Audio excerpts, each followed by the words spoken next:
Will you stop being so negative? You're about to cry. I'm not going to cry. It's just very frustrating because I hate Brian Cashman so much, and it's just all my worst fears. You are so upset. As we're talking about this team, you're just getting more and more upset. It's very less and less excited. Yeah, it's very disappointing having been in the World Series however many months ago and to now have very little optimism for this being a good season. Well, let it play out. And again, good, you got to define, what is good, but I know what good is to you. So I know what you mean.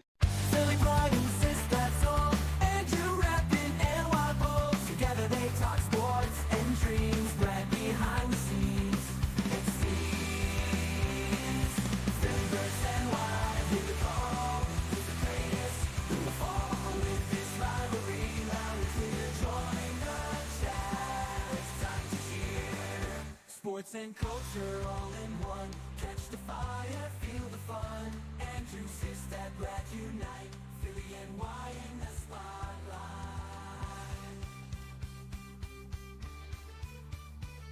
Hey everyone, welcome to episode 35. It is part 3 of our 3-part MLB season preview episodes. On this episode, we are previewing the 2025 New York Yankees and, of course, our returning guest, Greg Disalvo, to break down all things Yanks. How's it going, Greg? Going great, Andrew. I appreciate you having me as always. Appreciate you coming on.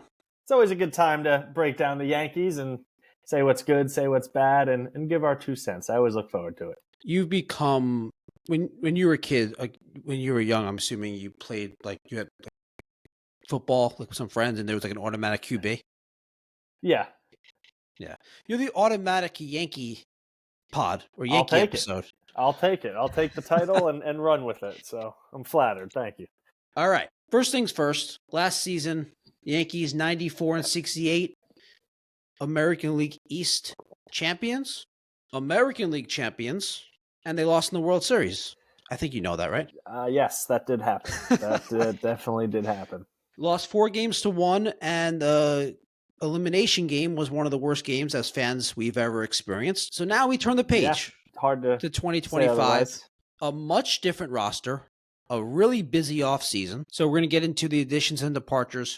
We're going to talk about the lineup, the rotation, the bullpen, X factors. Then we'll get into how they stack up against. Where's your excitement level at for the Yankees this year? Severely diminished. Because of the Cole injury or even before that? Before that, and then the injuries in spring training are now the icing and cherries on top. Interesting. Now, we're going to get into the additions. So let's just get into the additions right now. We're going to talk about the weaknesses, the strengths and weaknesses of the team. And at some point in the conversation, I'm sure it will come up naturally where you're going to explain, it's going to come out why you're not excited, why that is diminished. I don't think it's, I don't think it's, all that groundbreaking or revolutionary. All right. Some key additions. This is a long list of additions and departures. Cody Bellinger, Paul Goldschmidt, Max Fried, Devin Williams, Fernando Cruz, all in. Juan Soto, the big loss. Mm-hmm. Obviously, Clay Holmes, Nestor, Trevino, Canely, Gleyber, Verdugo, Rizzo, all gone. I'm probably forgetting some guys because there's a long list. Yeah. I'm sure there's others. Sort of Cole out now because he's not going to be gone. Pitching. Yep. He's on the team, but not on the roster. Correct. A full season of Jazz, so yes, sort of an addition. Okay. And potentially a full season of Jason Dominguez. We can hope. If he can catch a ball in the outfield. If he can catch the ball in the outfield. Yeah. We'll get into that. Yeah. You'd agree, though. Verdugo and Rizzo are additions by subtractions, essentially. Yes. They were minuses last year. They were literally awful. And, hand up, I'll be the first one to admit it. I loved the Verdugo acquisition last offseason. He's your type of player. I loved it. I thought it was brilliant.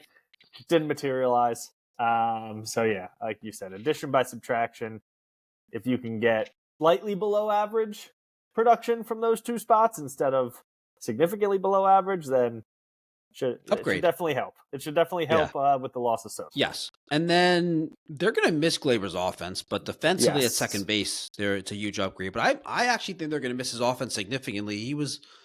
They actually had a leadoff hitter in the second half of the season last year. They don't have a leadoff hitter right now. Yeah, he was bad. Very bad for the beginning of the season. And then when he started leading off, he was great. And even in the playoffs, I know his numbers weren't necessarily spectacular in the playoffs, but it almost, at least for me watching, it seemed like he played better. He was better in the playoffs than his numbers might indicate, looking back on it in a vacuum. I mean, at this point, with the way that the lineup is looking, as much as Yankee fans, and again, I'll be one of the first, I was screaming at the rooftops that I hated Gleyber Torres. Doesn't change. I don't think you can win with him on your team, win a World Series with him on your team, unless he's a very minor part of it. At the same time, looking at the current roster and the current, projected lineup, not having him, he would be an upgrade in certain areas offensively speaking. Yeah. And we're going to get into that lineup and why he would be an upgrade. But yeah, at least on the defensive side, we can both agree that Jazz going from third over to second, the Yankees are upgrading at second base. It's not even like a conversation. Gleyber is a bottom 5 defensive second baseman in baseball. You or I might have been a defensive upgrade from Gleyber Torres at second base. So. All right, I'm going to list a couple of the key additions, and let's talk about our expectations for them. Start off with Belly. So where do you think Belly is? I assume you don't expect anything close to like MVP level. No, I mean that player doesn't exist anymore. I agree. Correct. So anybody who's saying otherwise is out of their mind. Out of their minds, in my opinion. And your opinion, obviously. I like Bellinger a lot. He was the obvious pivot. I know that some of his, and I'm sure you'll dive into this in some more detail, but I know some of his underlying metrics are not great to look at. Yeah, I don't really want to get into that because they don't look good. All right, that's fine. We'll bury our head in the sand. He's basically a guy that doesn't hit the ball hard. That's not good. Yeah, generally speaking, that's a fair point. I think he's going to be good. I don't think he's going to be spectacular. I think obviously he'll play good defense. He'll be an upgrade on the base paths compared to some of the other people. Definitely from Juan Soto defensively and on the base pass, nowhere near the offensive player, obviously.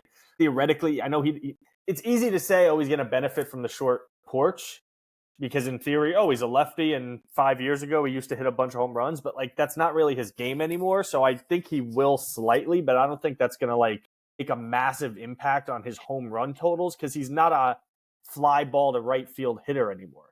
That's what he was when he was an MVP. Now he's kind of a slap hitter. So it'll definitely help a little bit, but I don't think he's going to have some, significant jump in power numbers because he's playing, 81 games at Yankee Stadium and whatever the 8 at Steinbrenner Field now. So you get an extra kind of 8 home games with the short porch or whatever it is. Yeah. I think he will be a good addition. He's not going to, be spectacular.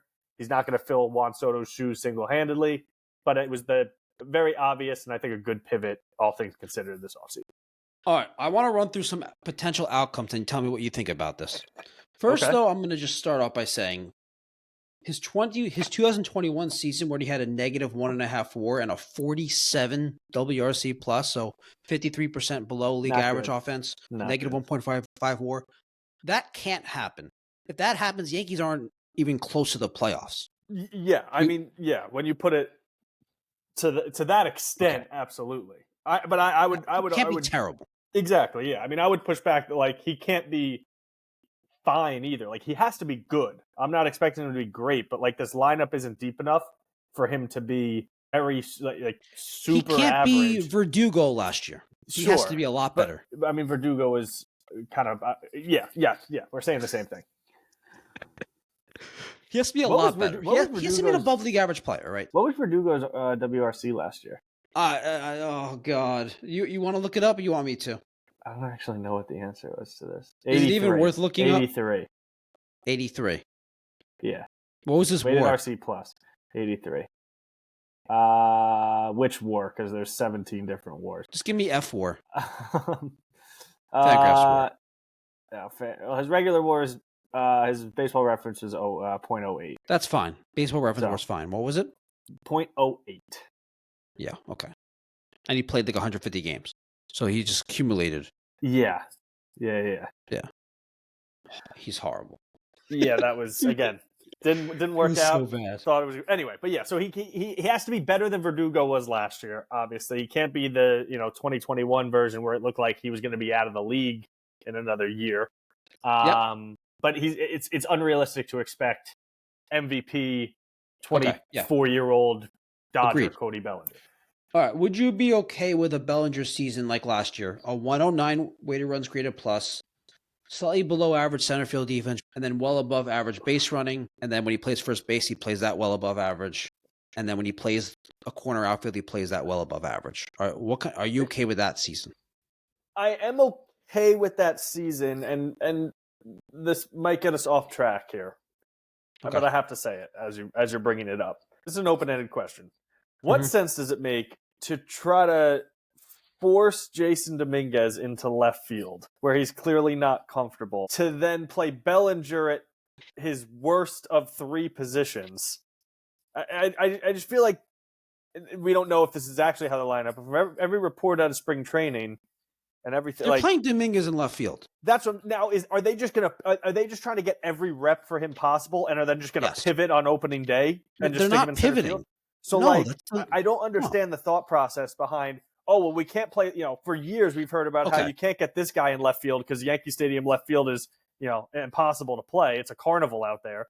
But now you're going to play somebody out of position to then play somebody else at their worst of three. It's just like roster construction doesn't. I understand your frustration, and I understand the roster construction aspect, but you weren't going to be able to get a center fielder that could play defense in center field and hit.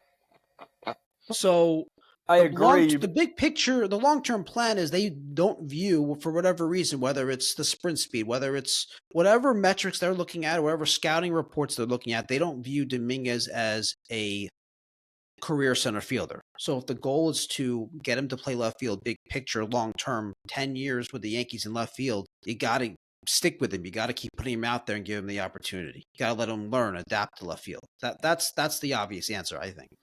I'm not against that, by the way. Even though it sucks for the season. Yeah, I mean, we'll talk. I don't know. I just look at it like, especially with Dominguez this year, and I know, again, I'm kind of sidetracking off of the Bellinger conversation, but I just feel like Dominguez is such an important piece offensively because of the little bit that you've seen, I should say the amount of time that you've seen from him, he's produced offensively. So he's going to be such an important offensive piece that, like, the idea of then a young kid getting his first real chance, having to think about butchering balls in the outfield and how that's going to negatively impact him offensively, I just don't agree with. So even if, like you said, long term they don't expect it, okay, stick him in center field for a year and figure it out.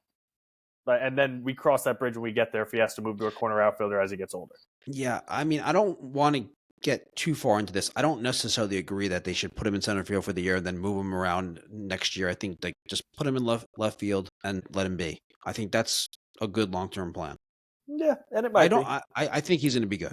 I'm not worried. I'm really not that concerned about his left field play.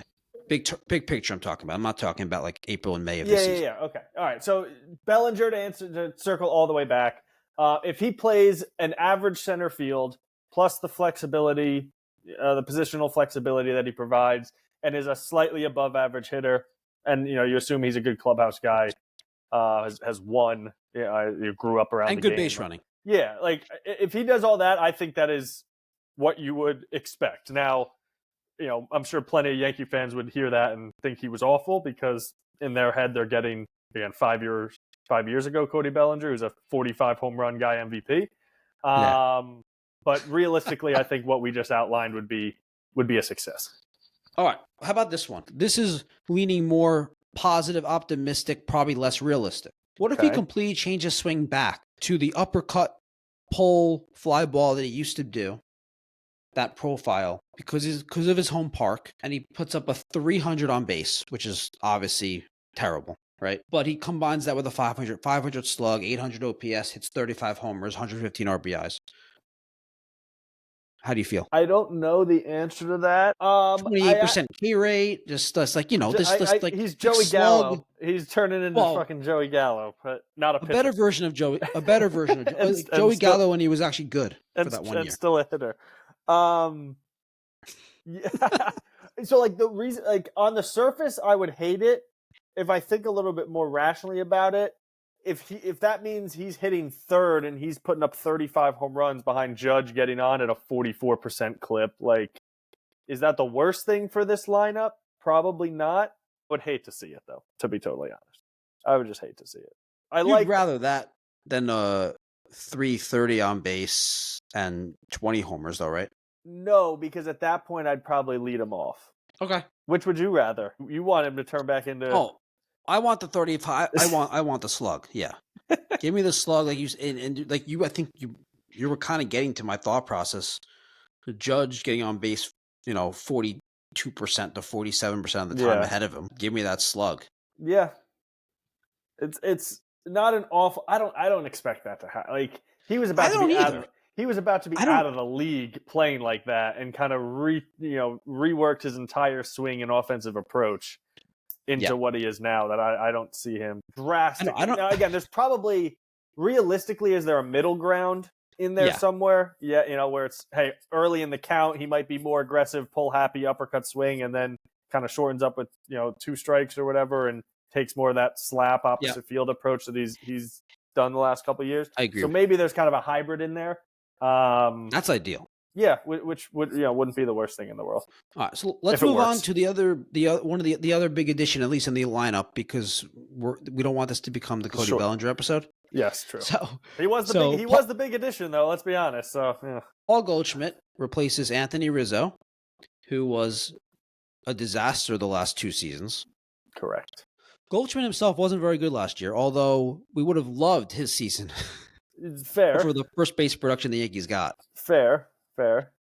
So, Goldy expectations. So, something that I want to talk about with him, like I don't know how much you've dug into it, but outside of last year, this guy's been consistently great every single season. Yeah.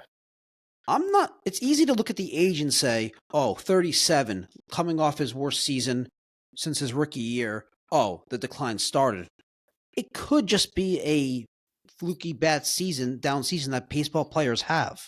Yeah. I'm not so sure that was last year was the first season of Paul Goldschmidt's continual decline. What do you think? I'm on the fence. Looking at the first half of last year scares the fuck out of me. Yeah. Because he was awful. He was so bad. He was Anthony Rizzo. He was terrible. Mm-hmm. So, I don't know, did something just click all of a sudden to make him be significantly better in the second half? I don't know. I don't know. So I'm really on the fence of what to expect with Paul Goldschmidt.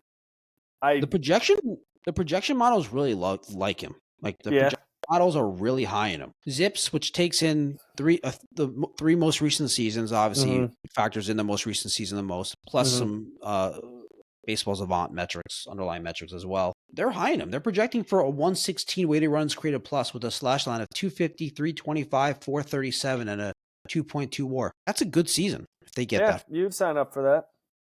I think you could sign up for that. As long as I would. Yeah. Like I say that, but again, it can't be awful for 4 months and then blistering hot for 3 months, and you end up at those averages. I'm not so sure I agree with that. I understand as you're watching the season unfold, that's very frustrating. But the impact that the blistering hot stretch has on the team is probably more positive than when he was really bad, the negative impact.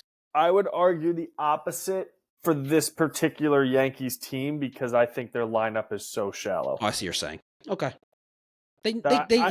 I don't think you could afford Goldschmidt, who's going to have to be a key piece of this offense, to be awful for 4 months.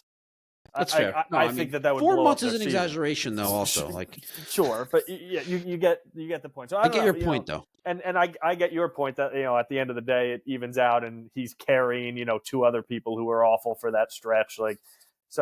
But that stat line, relatively, with relative low consistency valleys, then. I would love that. Yeah, I would sign up for that in a second. Absolutely. And we're going to talk about who's potentially the Yankees' second best hitter, but that 116 WRC plus could be it. But we'll get there. Yeah. I teased it for you. Anyway, the biggest addition in this offseason, Max Fried. Yep. Max Fried was brought in to be, in the eyes of most of us, Carlos Rodon, the number 2 starter. To some skeptics, you were probably one of them. He was brought in to be Cole's, what do you want to call it? What would be the Backup term? plan? Backup plan, Understudy? safety net, understudy. Yeah, I love Max Fried as the pitcher. I like the fact that he's on the team. I hate the acquisition. Wait, really? Oh, you mean Yes. like the contract? Yeah, I just hate everything about it.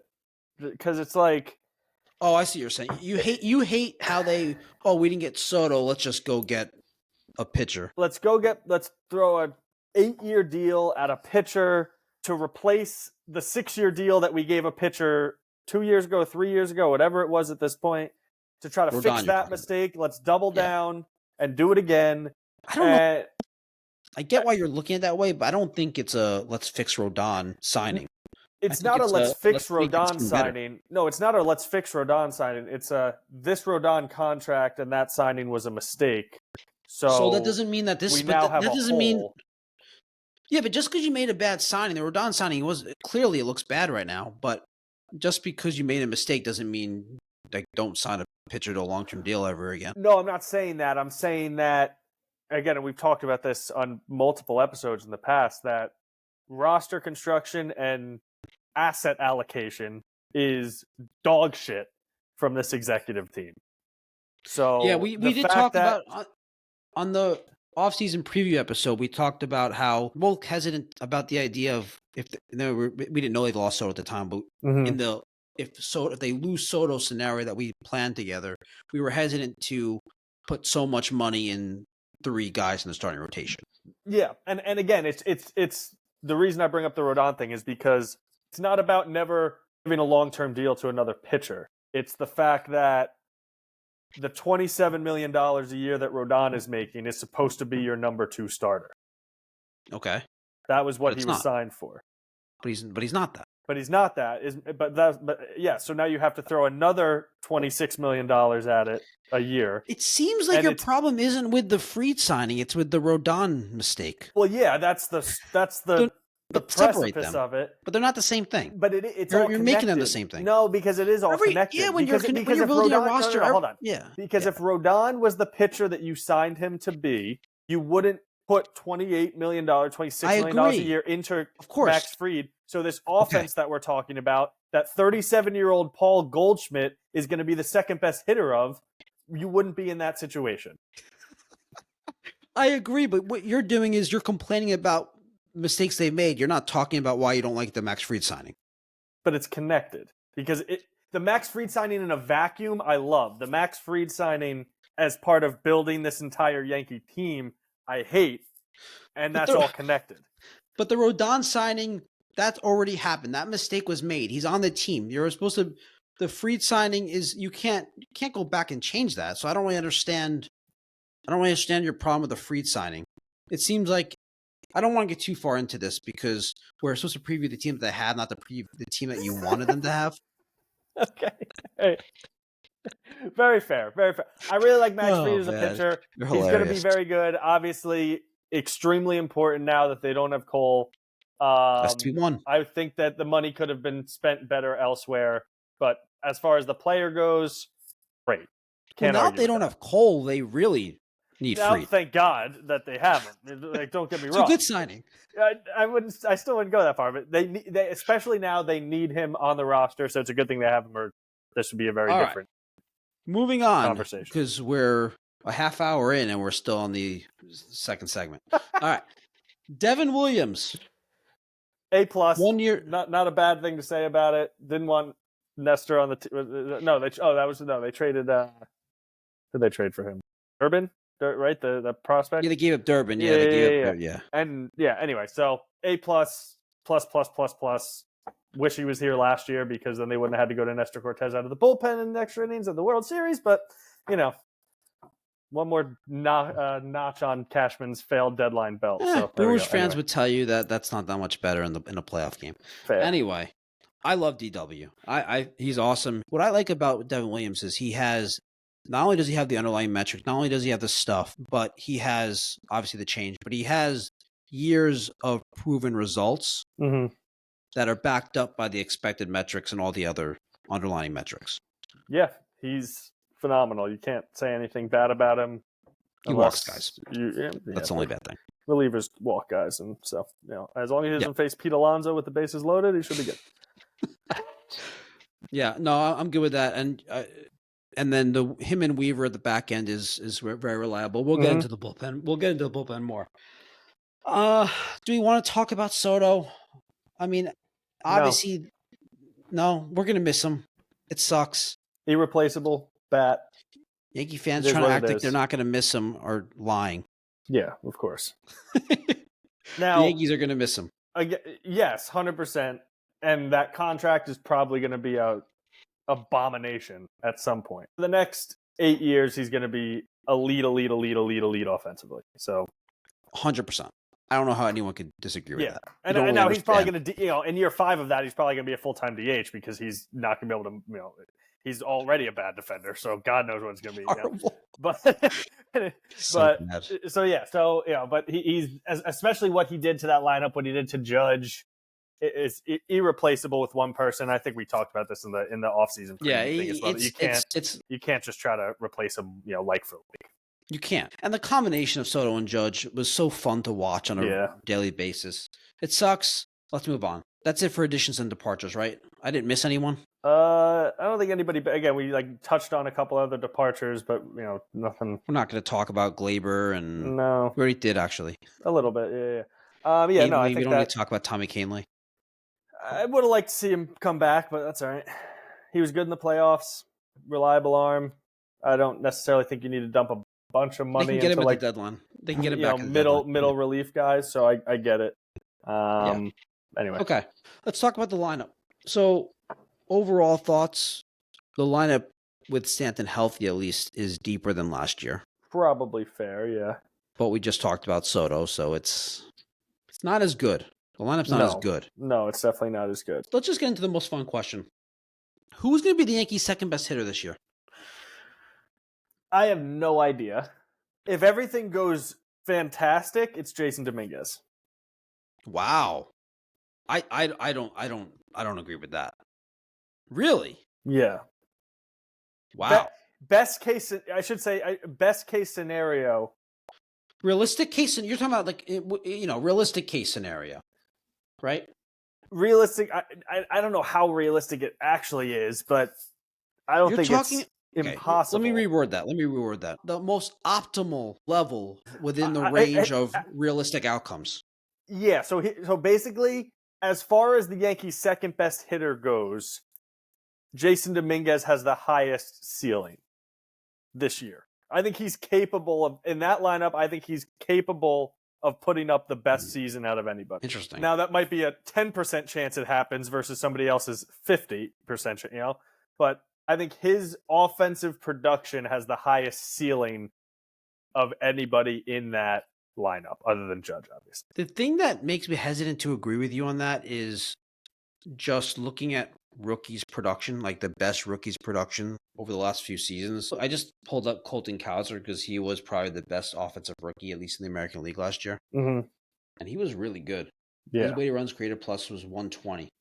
321 on base, 447 slug. Say Dominguez was slightly better than that, like 325 on base, 450 slug. I don't know if that's the second best hitter on the Yankees. Okay.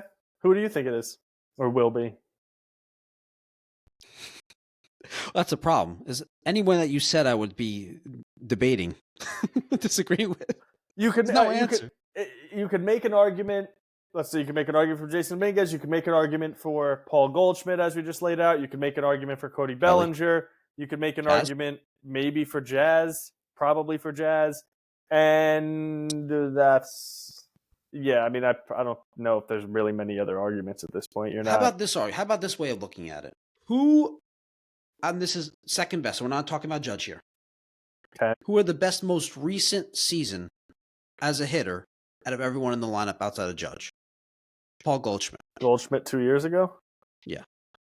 So I would lean Goldy because of that, for that reason.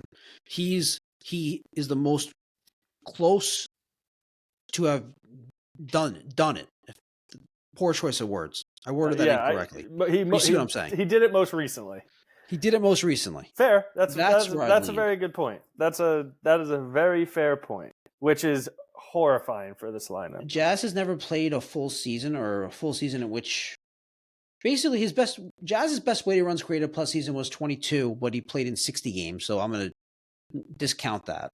Okay. He played in 147 games last year, 110 WRC. He played in 97 games in 23, 101. I don't think it's Jazz. It's not, you're not basing, like, the argument is not a historical argument for Jazz, whereas for Goldschmidt, it's nothing but a historical argument. You know, it's like polar opposites. The thought of Jazz is like, okay, he played well when he came over, full season, short porch, not the main guy in the lineup in theory, even though we're talking about him as the second best hitter. Like, the thought is, okay, his game can go to a level that he hasn't performed in the past, whereas Goldschmidt's the opposite is, okay, can he return to a level that he's shown in the past? So it's totally opposite ends of the spectrum there. Now, the problem with this conversation, this could be a good conversation. Who's the second best hitter of the Yankees? They have so many good options. When Don Smith's one of the options, you don't have so many good options, all right? So it's kind of a negative conversation because there's no one that's really inspiring. But just to be fair, while there's no one that's like you look at him and be, oh yeah, that's our second best hitter. I'm really excited for him. At least we could say that there's enough decent hitters. This speaks to the depth of the lineup. Yeah, that could potentially be in that. I don't even throw Austin Wells in that conversation. Fair. Not Volpe, though. No, he's not. We'll talk about Volpe. But I think he noticed who was not even in consideration. Our untouchable franchise-changing shortstop. No, but I would put him year 3. I would put him in consideration for the second best overall player this season on the Yankees. We'll talk more about him. Okay. So, but anyway, we're talking about, you threw out Dominguez, I threw out Goldy, Belly, Jazz. Would you consider Wells in the conversation? If Dominguez is in the conversation, then Wells is. Okay, yeah. So we're talking about 5 guys. As bad as negative as this conversation, it's not the lineup's not that terrible is my point. It is bad though, because when you think about the other best teams, like it's bad. When you think about the other, don't count the Dodgers, the other best teams. Why can I not count the Dodgers? Because they're not a real team. What do we mean? Like this argument that like, oh, it's the Dodgers. How can anyone compete with the Dodgers? It's like, because grow up, they're people. What do you mean grow up? I mean, grow some fucking balls and spend money. Okay, but we're talking about comparing the Yankees to other teams, and the Dodgers are so much better. It's not even worth wasting your time, is my point. See, that's ridiculous. I'm not saying they should be. I'm not saying that should be the Yankees mentality, but that's the situation. So why we're not going to compare it to the Dodgers? Because we're going into a season that the Yankees just lost in the World Series. So the thought is, okay, let's retool, reload, all right, so get back to the World Series, win the World Series this year after we couldn't do it last year. Okay, hold on a second. Hold on a second. You could have a much worse lineup than a team to start the season and still beat them in a 7-game series 6 months later. Fair. So, my point is, when you look at the top 5 teams in baseball, Dodgers, Phillies, Braves, Mets, Yankees, is that be Red Sox in there? Like, is that? I don't necessarily agree with that order, but I don't want to. That wasn't order. That wasn't order at all. But my I don't necessarily agree those necessarily teams being the top. But anyway, okay. If you take those 5 teams who I think are close to the top, if in terms of their lineups, the people who we're discussing as the Yankees' potential second best hitter is the 5th in most of those lineups. I would say arguably the 3rd best hitter for the Mets. No, 4th best hit. 4th best. Sorry. So that's what I like when I talk think the about. Mets have the second best lineup in baseball, though. I talked about that on the Mets preview episode. You get my point. That's why I have major concerns over the lineup, because yes, you could argue that it's well balanced, and you could argue that they have a lot of decent hitters. The fact that someone who we're relying on to be the second best hitter, to Aaron Judge, who we've seen be otherworldly and not be able to carry a completely mediocre lineup to the playoffs in recent memory, when your contemporaries who you're supposed to be and trying to compete with, your potentially second best hitter would be their 4th or 5th, that makes me a little nervous. Greg, I agree with you. I'm not excited about this lineup, first of all. but I'm still going to play devil's advocate here and say there's more than the way you're looking at it is a very specific way to look at it. You can also say, well, if you look at most of those teams, 6th best hitter the Yankees probably have a better 6th best hitter and 5th best hitter because the Yankees have a bunch of guys that are like the 4th or 5th best hitters in great lineups. They have a bunch of them. So that's not necessarily a bad thing. It's just not exciting as a fan. I'm not excited by it also. Well said. Yeah, okay. All right. All right. So that's the 2nd best hitter conversation. Let's talk about leadoff. What are we landing on? If we had to pick one, what's our final verdict there? You think it's going to be Goldy? You're going Dominguez. I'm going Goldy. All right. The Yankees have shown their hand. I don't care if I'm right or wrong. Whoever's 2nd best hitter is 2nd best hitter. I know. I just hope I'm right because if Dominguez is the 2nd best hitter, I think that's a good sign. That'd be more exciting. It could go one of two ways though. Like that could be because he was so good, or everyone else is so bad. Yeah, that you would look at it that way.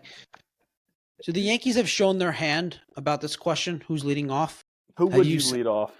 Who would I lead off, or who are they leading off? Who would you lead off? I don't know. I really don't know. There's not a good. Okay, here's what I would do. Against lefties, I'd lead off Goldy. Against righties, I'd lead off Belly. That's what I'd probably do. That's not what they're doing. They're leading off Austin Wells. I don't get it. I don't know. I kind of understand why they'd rather Belly behind Judge as opposed to in front of Judge. I kind of understand that. Guess. Remember, they don't want to. They're not going to want to send. They're not going to want to be aggressive on the base paths and steal in front of Judge. Yeah, but yeah.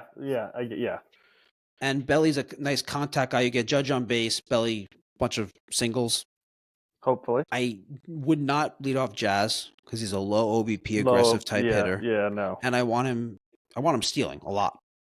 I mean, I think he ends up hitting like 5th. 5th, yeah. Yeah. So what are the options then? Especially against righties, I think Wells seems to be the best option. The people that we just named, if Volpe could ever learn how to hit, let's not even go there. Right? He's not even close to deserving that. Dominguez, if he can perform. Okay. Yeah. I mean, like, those are just the options. You know, it's like you're not leading off Peraza, you're not leading off Dom Smith, you're not leading off Stanton if and when he comes back, you're not leading off. Is that everybody? Judge. So yeah, you can match Judge 2nd. Yeah. You know, you got 5 guys who we're talking about here as potential leadoff hitters because it's just the other 5 guys in the lineup that they don't have a leadoff hitter. Knows. Yeah. You know what the answer is? Go trade for Yandy Diaz. And play him where? 3rd base. Come on, he can't play 3rd base.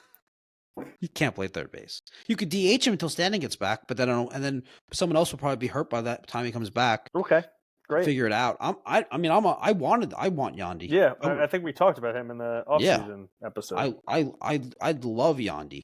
Yeah, get a leadoff hitter. That's also the Rays probably aren't trading Yandy right now, so it's a moot point. Probably. But the Rays will trade it. Trade him. I want that player. You must trade him. The Rays will trade anybody. Maybe not. Maybe eventually, but not right now. Okay, so they're going to lead off Wells, though. They've indicated that every game he's played in spring training, he's been leading off. Yeah, I don't get it, but hopefully they have a vision that I'm not seeing. It's also not like, they're leading off Wells to start the season. They're locked into this all season. Well, yeah, I mean, they started the season last year with Volpe leading off. Or maybe not started, but early on in the season, Volpe was leading off. And that did not go well. Volpe had a hot start, and then they put him in the leadoff. Who was leading off to start? Yeah, you're right. You're right. It went the opposite direction. Who was leading off to start? Did they start Gleyber leading off? I can't remember. And then he was not running and doing all of the Gleyber shit, so he had to get benched. And then after that, he was back. Did they lead? No, they didn't lead off Verdugo, did they? No, not to start the season. Not to start the season. Yeah, I don't know. But maybe it was Gleyber. I can't. It's hard to remember. DJ LeMahieu, was he starting? He didn't make it through spring training. We know that. Can't. Oh, he was in the leadoff this year. Yeah, he was the starting 3rd baseman and leadoff hitter. I'm shocked. Yeah. I'm shocked. You know, the Yankees never expected him to make it through spring training. The Yankees never. Yeah. Another brilliant contract. All right, so we already kind of touched on this. The DH without Stanton is going to be probably Dom Smith. It could be Ben Rice, but probably Dom Smith because he doesn't have options. Yeah. Thrilling. Bring up Spencer Jones. Let Dominguez DH.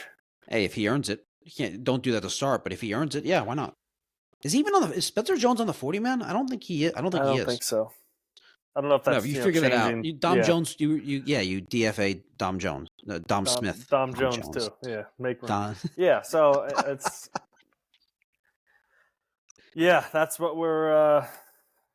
Can Everson Pereira? Will you stop being so negative? You're about to cry. I'm not going to cry. It's just very frustrating because I hate Brian Cashman so much, and it's just all my worst You are so upset. As we're talking about this team, you're just getting more and more upset. It's very less and less excited. Yeah, it's very disappointing having been in the World Series however many months ago, and to now I have very little optimism for this being a good season. Well, let it play and again, out. Good, you got to define, what is good. But I know what good is to you, so I know what you mean. Yeah. If the Yankees get a wild card spot and lose in the first round, that's not good for you. Devastating. That'd be terrible for you. That would be awful. Okay. Yeah, I know. All right. Let's get away from what's a good season for you. All right. Who's playing third base? Peraza. You think it's Peraza every day, or you think it's a platoon? I think it should be. Should be Peraza or should be a platoon? No, I think it should be Peraza every day for 6 weeks. I think it should be a platoon. Him and Oswaldo. I don't look at Oswaldo as a starting caliber player on a good team. Neither do I. I don't look at either of them as starting caliber players. The I Yankees don't don't have know a starting if third baseman. Peraza is yet. They thought he was starting caliber enough to start in the playoffs for the first time. No. Come on. You're not. You're either. I'm not doing anything. They told us that. That's what they told us. Greg. Be honest. What's the real reason why Peraza was starting shortstop in that playoff? Because IKF was an abomination. Okay. They finally, way late, admitted that, okay, we really got to stop. We were wrong. It took to the first round of the playoffs for that to happen. I agree with you, but that doesn't indicate that they view him as a starting shortstop for a playoff game. That indicates how little they thought of IKF. Combination of both. All right. But I think they're going to. This is a guy who's been one of your highest rated prospects. You've never been willing to include him in any trades. That's the reason he's still here. That's like, but what do you? You're not. That's not. You don't know how true that is. What do you mean? You mean there's not a single other team in the league who at some point wanted Peraza in a trade? There probably was, but that doesn't mean they weren't willing to include him in any trades. Those are two different things. You're splitting hairs right now. No. You're okay. Perhaps. Anyway, you say you may not know, but based on everything that Peraza has done as a professional baseball player, that includes in the minor leagues, he has not shown that he's an everyday player, and it's one that's, especially when Oswaldo was actually coming off a season where he hit righties very well. Yeah, and third base he grades out as his best defensive position. I think they should platoon him, but I wouldn't be upset if they did Peraza every day to give him a chance to earn it. I would like to see Peraza get a legitimate chance with consistent at bats, not a platoon thing, to see what he is. Okay. Because we've gone through this too many times with prospects who never get an opportunity. Now you can argue that's because they're not good enough, and the Yankees see something and. Well, then what do they see to draft him? Because the only position player that the Yankees have developed, so maybe it's not that the kids aren't good enough. Maybe it's that the organization is flawed with how they're developing position players, because they haven't brought one up through the ranks since Aaron Judge. And before that... Austin Wells. Okay, this is his first season. He had one season. Well, he had a really good rookie season. Okay. Point being... They brought up... I mean, you might not like how Volpe's production, which, by the way, let's get into Volpe right now. So... Anthony Volpe coming off 2 below league average offensive seasons, for sure. What does he need to do in your mind with the bat this year for you to be content? Stop trying to hit home runs.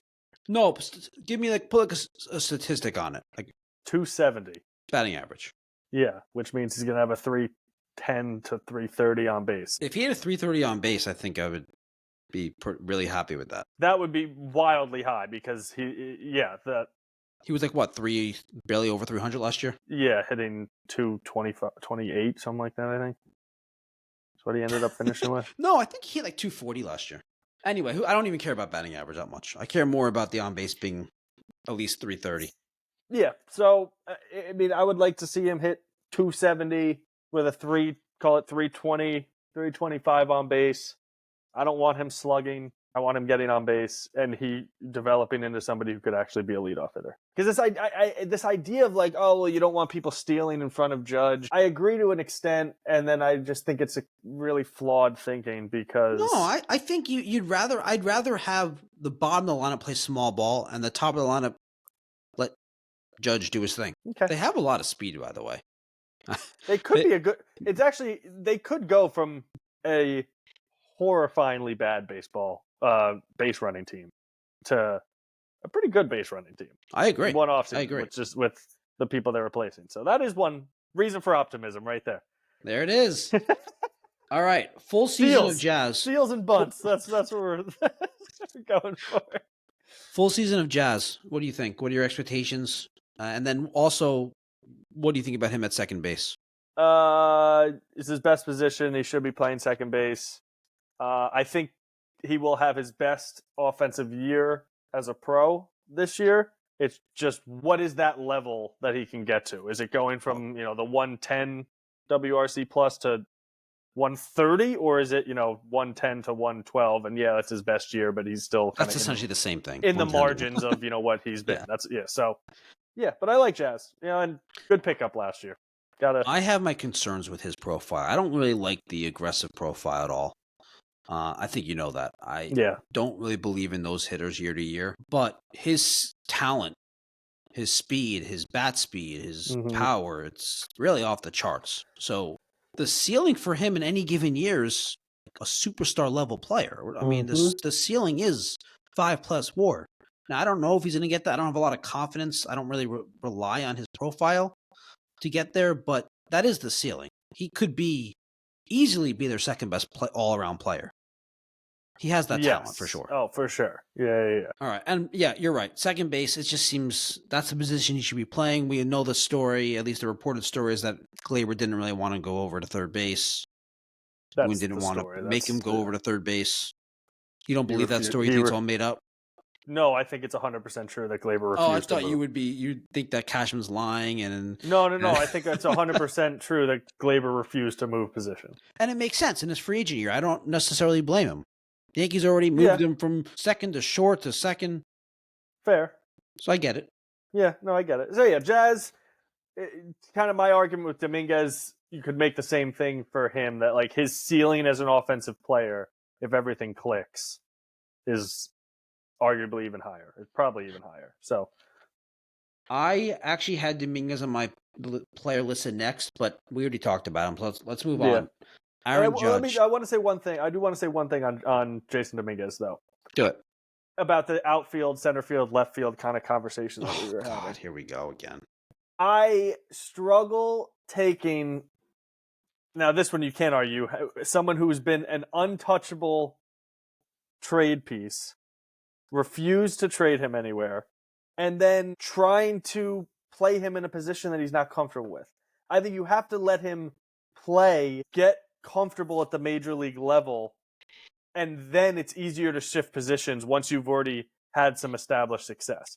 And I really hate the idea of trying to mess with him before he's ever established himself as a major league player, because he needs to be a big piece of this team moving forward in the short term. I don't view it that way. And I don't view it that way. Okay. I don't think they're messing with him. I think the idea is, put him in left field and let him learn to not mess with him. Because they don't view him as a center fielder. I know, but you can get away with that for a couple of years, let him hopefully be successful in the majors, and then start to transition him. And I think it's easier to do it that way than the other way. We'll find out. I think just from a mental standpoint, if you establish yourself of like, hey, I belong in the majors, I've had some success for my first year and a half, whatever it is, and kind of get over that mental hurdle, to then have to learn a new position would be easier than trying to say, okay, I'm like, this is my first real opportunity. Now I have to also think about changing positions. I just think I'd rather let him kind of get his feet wet, get settled, and then before he's 25, okay, because he's such a horrific athlete that at 22 years old, he can't play center field. So then we start to move him over. All right. It's not like the Yankee Stadium left field is not like a big space. It's not like you could argue that the better outfielder should be in left field at Yankee Stadium. Anyway, Perfect. So stick Bellinger over there. they might. You made my point. You made my point. No, I just think that if they don't view him as a center fielder and they view him as their long-term left fielder, put him there. Don't mess with him. Let him grow. Anyway, moving on to Judge. My question to you is: Can he do it again? Like, can he actually repeat these historic seasons again? We know he's going to be great. We know he's going to be one of the best players in baseball. But is he going to be able to do that again? No, because at some point, and I don't know how it hasn't happened yet, at some point, opposing managers are just not going to let it, and opposing pitchers are just not going to let him do it. Because of the conversation that we're having about who's going to be the Yankees' second best hitter, so are other teams and scouting departments and pitching staffs. So, like, how far away are we from Aaron Judge getting intentionally walked 4 times a game? I think the lineup around him would have to be really bad. Because you're looking at it from like, this guy's amazing. Why would you? I don't trust anyone else in the line. Why would you let him beat you? But other teams are looking at it and saying, as great as he is, he still gets out 55% of the time. He doesn't hit a home run. What does he hit home run? What percentage of his plate appearances? It's a very low percentage, higher than everyone else. So if you're looking at it like that, why would you just put a guy on base? There's situations you would, but you're not going to just walk him, pitch around him every time. You're going to try to get him out. But if the lineup's terrible, then intentionally walk. Yeah, well, if the lineup's terrible, that's what's going to happen. Yeah, so that's why that's why Bellinger needs to have a good year, because he's theoretically going to hit behind him. Well, him or Jazz is probably going to be the one who hits behind. I wouldn't be shocked if Jazz is hitting third behind Judge either. They would, in spring training, when they've based on their spring training lineups, especially the ones that seem like closer to their regular lineup, they're doing Wells, Judge, Belly, Goldy. Yeah, which I think is, I think that is the vision starting out. But whoever Stanton would have been. Yeah, fourth. Of course, Stan would have been fourth in there. But whoever is hitting third, Bellinger or Jazz are the 2 main options. I guess theoretically Wells maybe. The lefty who's hitting behind Aaron Judge is the second most important hitter in the Yankees lineup. So it needs to be the second, because otherwise it's going to be whatever it was 2 years ago, 3 years ago, when Judge was on another planet and the rest of the offense was terrible and he couldn't single-handedly carry them to the playoff. I agree completely. All right, let's talk about the rotation. Gerrit Cole out, Tommy John. They could have not re-signed him, but they kind of had to at the same time. Well, you didn't want to, right?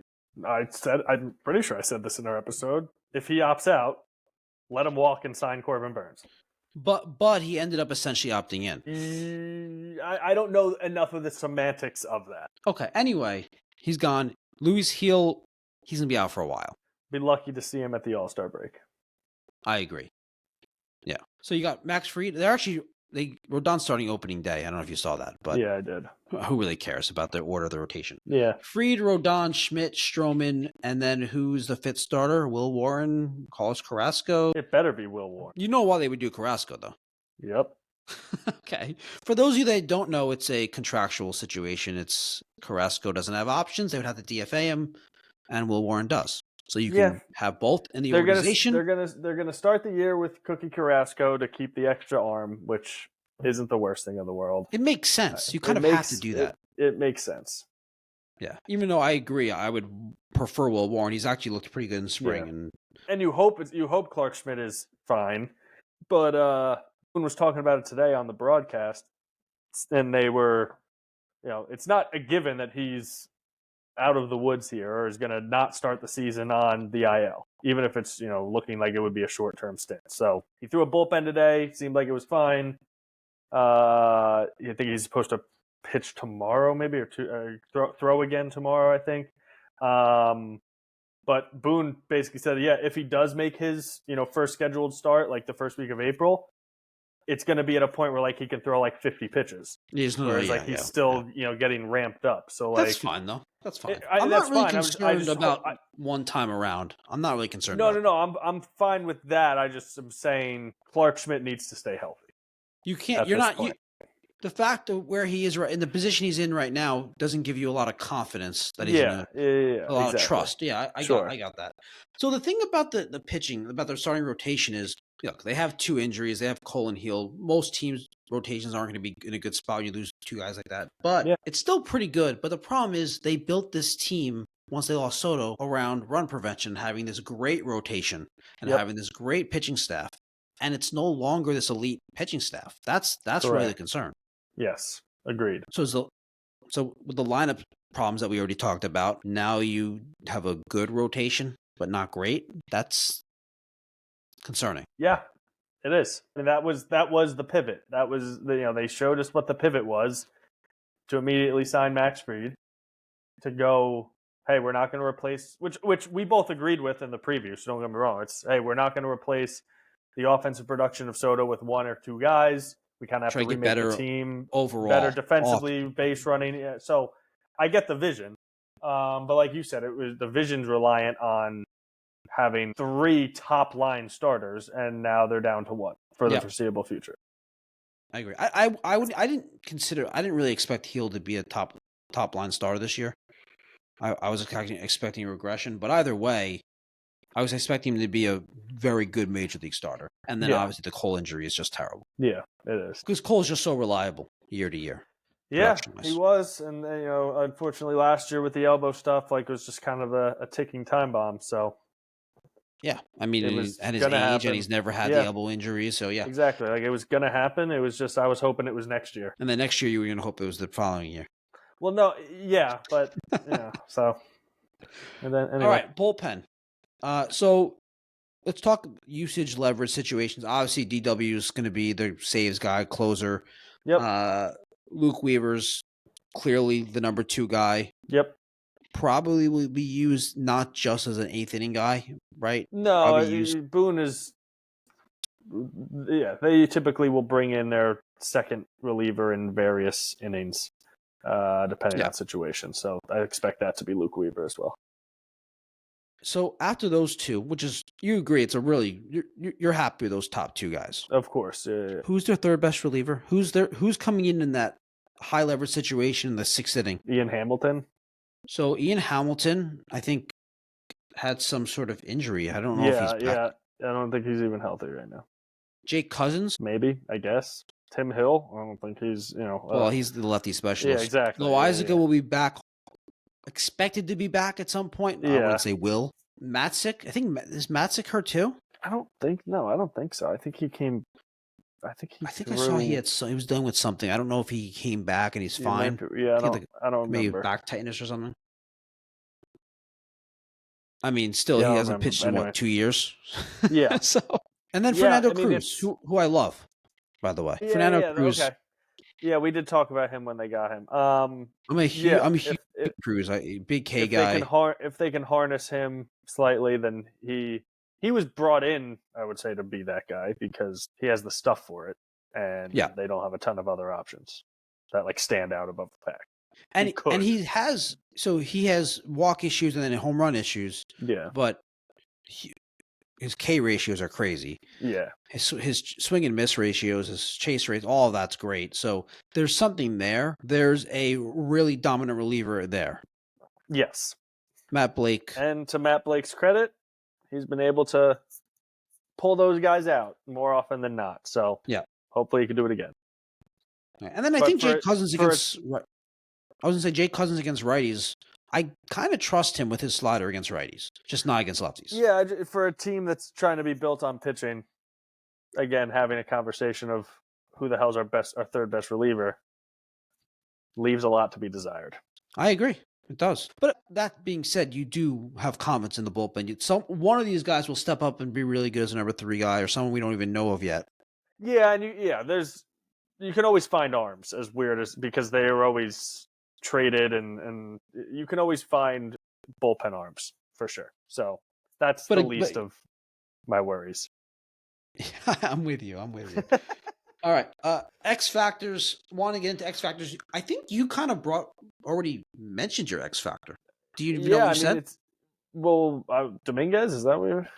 No, well, in a sense, but you said the lefty hitting behind Judge. Oh, That's the X factor. I think that's the best X factor. Yeah. Whoever the lefty bat behind Judges, if that hitter is really good, if that hitter's their second best hitter, this lineup's going to be really good. If that hitter's bad, this lineup's going to be bad.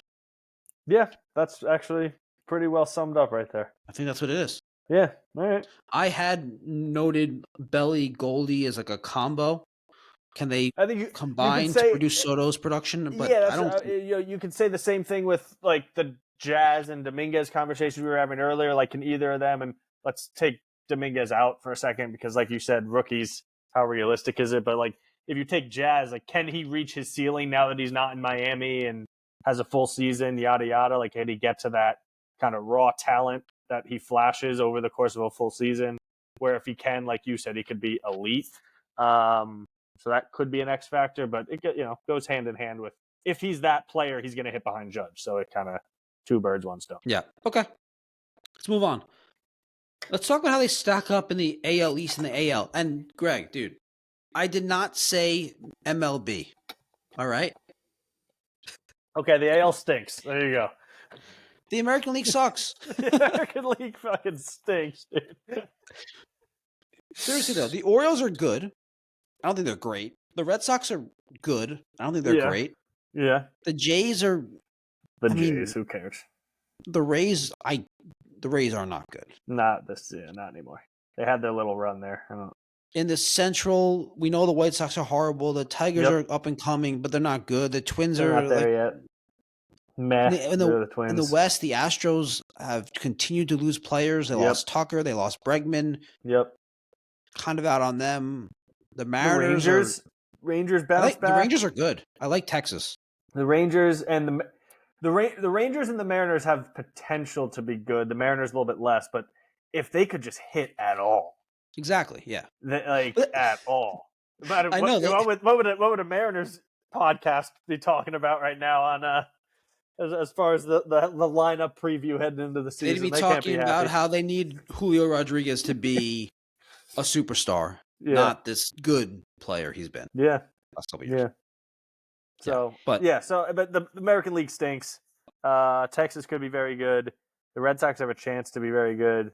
I don't necessarily think that's likely, but it's possible. I still think the Orioles are going to be very good. I just think they have too much positional talent that over the course of 162, they're going to rake. But they're not like significantly better than the Yankees, if better at all.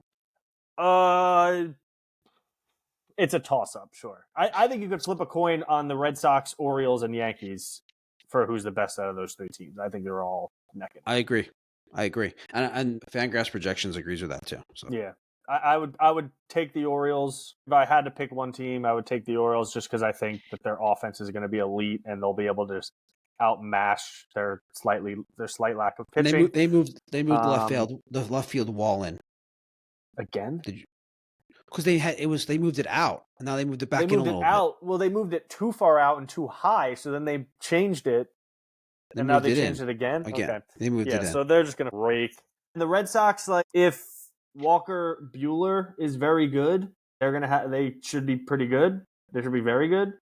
I don't necessarily believe in him being great, so I think they should also have a great offense. So, yeah. I mean, they should be a very good offensive team. So, I think it's a toss-up for the division, and hopefully the Yankees can score a few more runs than the Mariners over the course of the season and sneak into a wild card. Oh God! All right, is that a wild prediction? I don't know. You tell me. Do you think? No, I think I agree with everything you said, except the little jab at the Yankees offense, comparing them to the Mariners offense. But anyway, before the Cole injury, were you more optimistic? You thought the Yankees were? Does that bring the Yankees down to that level, or they were already at that level either way? It definitely brings them down, but I would say pre-Cole injury, I would have given them a slight edge over the Orioles and the Red Sox. Post-Cole injury, I'm saying it's a coin flip. Realistically, I don't think the Yankees are as good as either one of those two teams. Okay. But they're probably slightly worse versus slightly, so.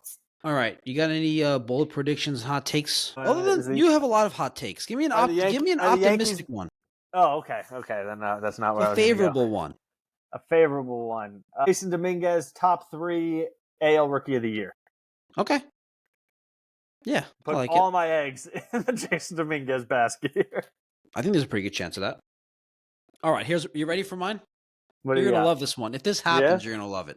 Okay, I'm all ears. Anthony Volpe will post a minimum 110 WRC plus and a Wow. 4.5 WAR. All right, I'm all in for that. We need it. I don't really believe it. No, that's an optimistic one. I ruined the take because I don't really believe it. But Yeah. I really want to believe it. Me too. Do you separate your frustration with the hype of Volpe and your frustration with the hype of Volpe and Volpe himself? No. You don't dislike Volpe, do you? I don't dislike Volpe. No, because it's not about Volpe. It's not about Volpe in particular. It's the same problem I have every one of these conversations, just through a different medium. So whether it's Rodon or Volpe, it all comes back to Brian Cashman, and that he's not good at his job. And he has an infinity contract for whatever reason, and he's not good at his job. Man, you really do a great job. It's really incredible. Every conversation you turn into a Brian Cashman hate. Yeah, because he is the biggest problem with the Yankees' lack of success over the last 20 years. They won the World Series last year. Okay, cool. I mean, you might say that, but it's still success. But you can't sit here and say that making it to the World Series 2 years out of 2 decades is wildly successful. It's better than most teams. It's better than most teams. The Yankees can also outspend most teams. If he had this same level of success with the Brewers or the Pirates or the Rays or the Marlins, we would be having a different conversation about Brian Cashman. When he starts on second base every season and gets picked off, then that's the problem. All right, season win totals and playoff odds. Fangraphs has it. Now, I didn't check. I haven't checked in a couple weeks. I checked right after the Cole news. 85.8 wins. Fangraphs win total lines are really low in general. I think the Phillies have like the second highest at like 87. Really? Yeah, their win total lines are really low. Why did I? The Dodgers are like really high. No, I know, but I thought like all 3 NL East teams had like 88 and above. Is that a different? Well, it probably depends on where you look. I'm just going off Fangraphs. Yeah, so it's probably a different one that I was looking at. I don't remember what the other one's called.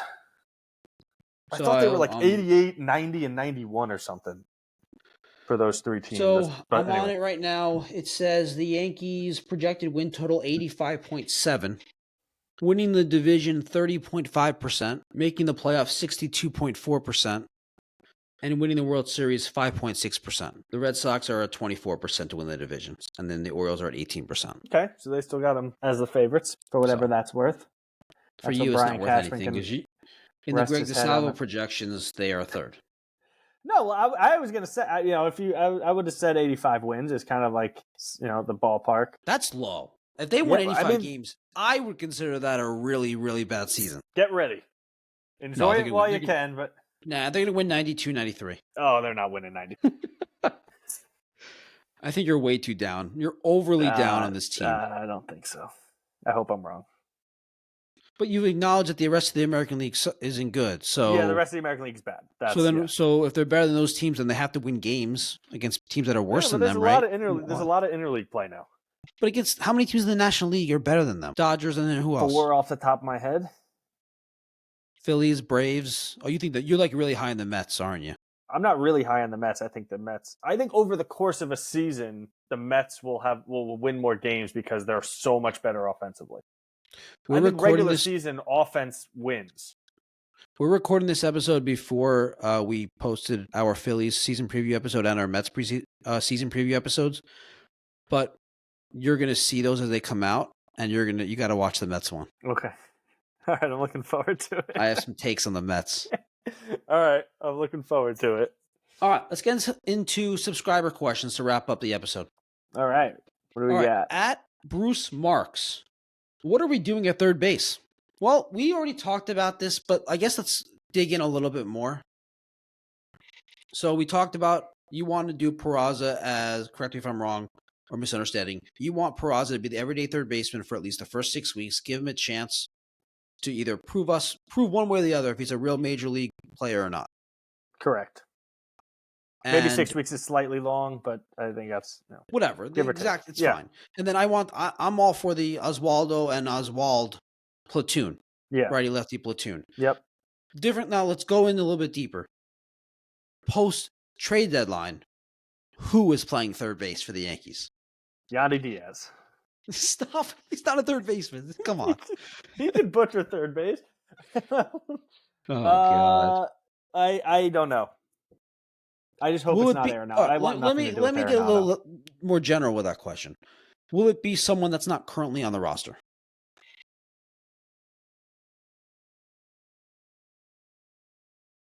No. Really? Will it be Jazz? Maybe. I could see the Yankees end up like, oh, we got to go with the best value at the deadline, so we got a second baseman. Jazz goes back to third. Yeah.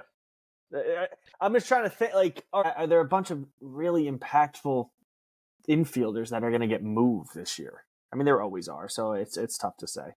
But yeah, starting out, I would like to give it to Peraza. I think that we'll go your route of platooning the two, and if one of them separates from the other, then maybe they get, a little bit more than kind of a straight platoon.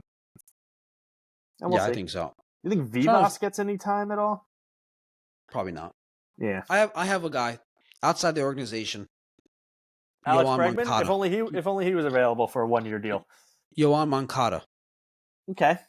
I think that's a possibility. Not that it's going to be very exciting, but not super exciting, but we're going to be at the point where it's going to be a huge upgrade. Yeah. Yeah. I don't have much confidence in what they have. Yeah. And then there's also the other guy that's already in-house. Don't even say his name. DJ LeMahieu will be the Yankees. Hopefully he's bought out by some point this year. Well, you saw the report that they were about to buy him out, and the players, like some of the core players, said no. No, let's not do that. I actually hadn't seen. Oh yeah, yeah. I don't know. I can't confirm that report's true, but apparently the Yankees front office has decided like we're going to DFA him. We're going to just buy him out. I wonder who leaked that one. And the core group of players suggested not to do it. It's bad for team morale going like late in the season. That sounds like bullshit. I don't know. Judge loves DJL. He's last offseason he was saying LeMahieu's leading off. Judge a great player, dog shit GM. All right, dog shit GM. So you should. Oh God, yeah. No, I don't expect a player to be good at player analysis, especially analyzing players that he plays with. Yep, exactly. A little bit hard to be unbiased when you're playing with him. DJ LeMahieu. All right. Well, I don't expect to see him in a Yankee uniform ever. I agree with that. Last subscriber question. What do you got? At Connor Mag 18. After Judge, who's the one player that by missing significant time would derail the season? That's an easy one, right? Fried. Obviously, it has to be Fried. Yeah. If the Yankees lose Fried, oh my God. Then the rotation's bad.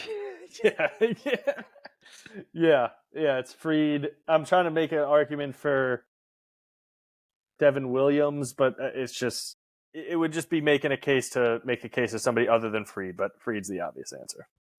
Yeah, so hopefully it was money well spent, Brian. I'm excited for the season. I'm excited for the Yankees. I'm excited for the season too. I love No, you're not. I am very excited for the season. I just love having baseball on and watching it, and I am actually very excited. You're excited for baseball season. You're not excited for the Yankees season. I'm not. I wouldn't say that because the baseball games that I watch predominantly Yankee games. So it's I'm not following a bunch of random games super, super closely throughout the year. I might have not? The back. Okay. I might have it on the background and stuff, but I'll follow individual player stats for fantasy purposes. But I am overall very excited for baseball season, for the Yankee season. It's all in one. Unfortunately, I just don't expect to be thrilled with how it ends. But we have 8 months before we have to think about that. So I will enjoy the ride. Let's do a little game of Fantasy World. Fantasy World, okay. Greg's Fantasy Baseball World, I'll call it. Okay, all right. Juan Soto in this fantasy does sign with the Mets. Okay. The fantasy now starts. What would have happened for you to be happy and excited about the Yankees? And before we get into it, no cop out. Oh, fire Brian Cashman. Just in terms of player. But this is my fantasy. Is it my fantasy or not? What are we doing here? No, there has to be some parameters. Doing the right thing is not allowed in this fantasy. Okay, got it. All right, come on, answer the question. Kyle Tucker. What if they had to give up Dominguez? Okay. The guy can't play the outfield, apparently. Just trade him. Like, right. You pray to God that Jason Dominguez can become 90% of Kyle Tucker. I know, but not for 1 year, though. It's 1 year, though. You could have signed him. No, but that's separate. That's separate. You could sign him as a free agent anyway. No, I believe you could have got an extension done. Based on what? Based on the fact that he was negotiating extensions with the Astros, but they weren't even coming remotely close to a real. Because he was on the number. Astros for his whole career. It's much different. I think. Anyway, this is your fantasy world, so he could have signed an extension in this fantasy world. He'd be happy. Yeah, fantasy world. So trade for Tucker, extend. Trade for Kyle Tucker and extend him. What about Devin the Williams? Luis Heel? You would have sent him packing in that trade, right? Dominguez and Heel? Sure. That's too much. That's too much for you. That's all. But not even Dominguez, like Heel and like Spencer Jones, automatic. Do it, right? Done. Yeah. I'm with you. Because now I wish they had time. That'd be amazing for this team. Next year. We gotta wait. You gotta wait a year. In this so Tucker, but no Belly then, right? No. Or Belly too. Maybe probably Bellinger for first base and not Goldschmidt. Okay. Could have been a good option. But again, you start talking about the money, and so I'm trying not to go super crazy. In your fantasy world, you don't care about payroll. You want the Yankees to not care about it. Well, dude, if you're already over the tax, where they try to sell you that, like, oh, well, you're going to lose international bonus pool money and draft picks and everything. It's like, you're already over that point. So now it's just money. So stop telling me I'm an idiot and just spend the money. You just saved $25 million from Gerrit Cole. So they didn't know it at the time. They didn't know it at the time. But you can't use it now. There will always be people out there you could use it for. But anyway. What does that even mean? There's always people available. What do you want them to sign Verdugo? No, I don't. I'm not saying. I'm saying trading for. You want them to trade for Yoshida? Do you want them to trade for Yoshida? I don't want Nolan Arenado. Do you want Yoshida? Not really. Okay, so you don't really want guys on bad contracts. Maybe not.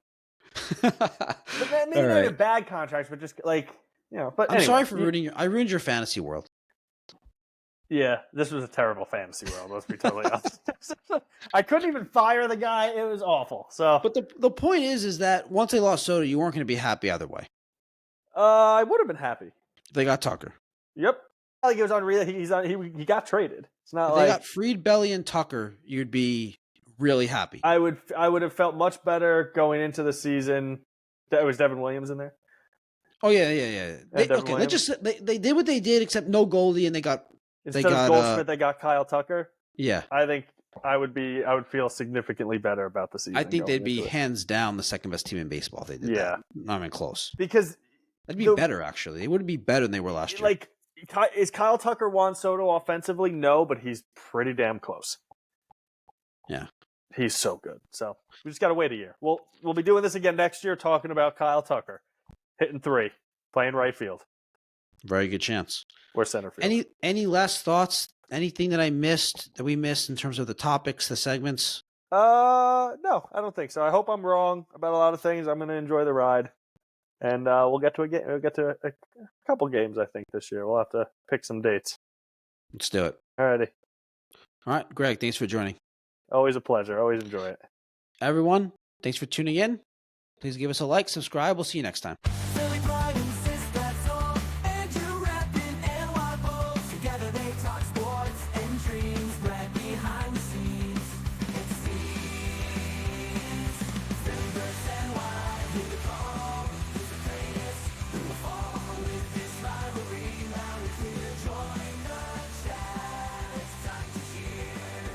Sports and culture all in one. Catch the fire, feel the fun. And juices that glad unite.